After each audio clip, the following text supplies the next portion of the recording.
الحمد للہ وحدہ والصلاة والسلام علی من لا نبی بعدہ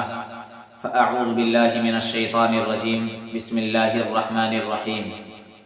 یا ایہا الذین آمنوا ان جاءکم فاسق بنبأ فتبینوا ان تصیبوا قوما بجہالہ فتصبحوا علی ما فعلتم نادمین صدق اللہ العلی العظیم۔ میرے پیارے ناظرین و سامعین، میں نے آپ حضرات کے سامنے قرآن مقدس کی ایک آیت تلاوت کی۔ اس کا ترجمہ یہ ہے: اے ایمان والو، جب تمہارے پاس کوئی فاسق کوئی خبر لے کر آئے، فتبینوا، تو اس کی پوری تحقیق و تفتیش کر لیا کرو، ان تصیبوا قوما بجہالہ، کہیں بے خبری کی وجہ سے تم کسی پر جا پڑو، فتصبحوا علی ما فعلتم نادمین، اور پھر تم کو اپنے کیے ہوئے پر شرمندہ ہونا پڑے۔ اس آیت کا شان نزول یہ ہے، ایک موقع پر اللہ کے رسول صلی اللہ علیہ وسلم نے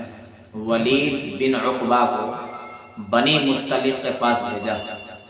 بنی مستلق ایک قبیلہ تھا اور اس کا سردار تھا حارث بن ابی الزرار۔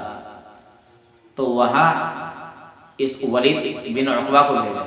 کہ وہاں سے زکوٰۃ کے مال کو وصول کر کے لائے۔ جب یہ گئے تو بنی مستلق جو قبیلہ تھا ان کے لوگوں کو بڑی خوشی ہوئی، اور خوشی میں اللہ کے رسول کے اس قاصد کی استقبال کے لیے اپنی بستی سے باہر نکلنے لگے کہ اللہ کے رسول کا قاصد آ رہا ہے۔ اس کے ذہن میں یہ بات آئی کہ یہ لوگ مجھے مارنے کے لیے آ رہے ہیں۔ اس ڈر کی وجہ سے واپس آ گئے، اور اس نے آ کر اللہ کے رسول صلی اللہ علیہ وسلم سے آ کر یوں کہا: اے اللہ کے رسول، انہوں نے زکوٰۃ دینے سے منع کر دیا اور وہ تو مجھے مارنے کے لیے تیار ہو گئے۔ اللہ کے رسول نے جب اس بات کو سنا تو اللہ کے رسول نے صحابہ سے کہا تیاری کی جائے، تو انہوں نے زکوٰۃ دینے سے منع کر دیا۔ مختلف روایت، ایک روایت میں یہ ہے کہ اللہ کے رسول کا یہ جو وفد تیار کیا تھا، ان کو تنبیہ کرنے کے لیے جو اللہ کے رسول بھیجا تھا، وہ چلا بھی گیا۔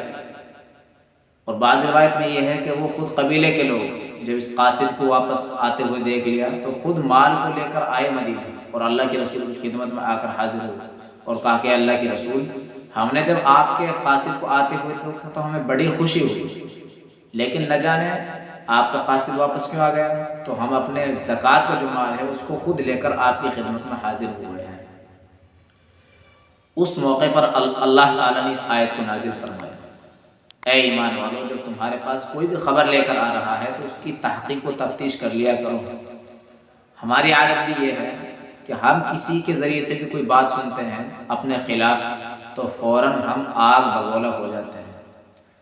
بغیر تحقیق کے بغیر تفتیش کے ہم لڑنے کے لیے تیار ہو جاتے ہیں، کسی کو گالم گلوچ کر دیتے ہیں، نہ جانے کیسے کیسے غلطی ہم کر جاتے ہیں کہ جس کی وجہ سے ہمیں پیچھے پچھتانا پڑتا ہے۔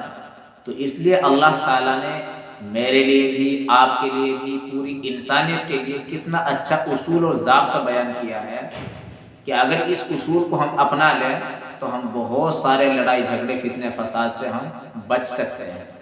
تو کوئی بھی ہمارے پاس خبر آ رہی ہے ہمارے خلاف، پہلے اس کی تحقیق و تفتیش کریں، بعد میں ایکشن کا ریئیکشن لیں۔ انشاءاللہ تعالی اس اصول کو اگر ہم اپنا لیں گے ہمارا کافی فائدہ ہوگا۔ اللہ تعالیٰ مجھے بھی آپ کو بھی قرآن کے اس بتائے ہوئے اصول اور ضابطے کو اپنانے کی توفیق نصیب فرمائے،